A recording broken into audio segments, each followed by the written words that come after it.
Друзья, всем привет! Сегодня готовлю вкусный салат Сицилия. Для начала берем 2 больших стебелька сельдерея, разрезаем вдоль и нарезаем на небольшие кусочки. —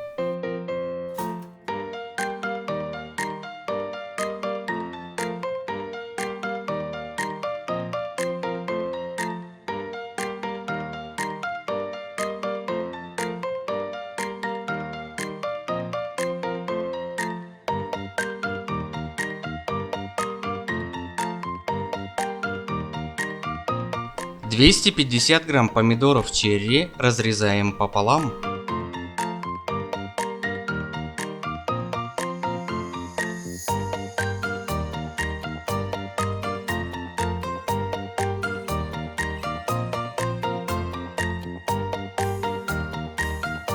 Добавляем 100 грамм оливок и маслин, 2 измельченных зубчика чеснока и мелко нарезанного укропа.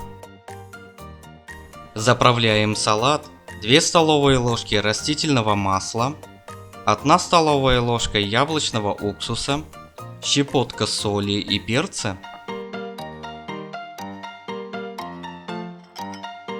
Все хорошенько перемешиваем.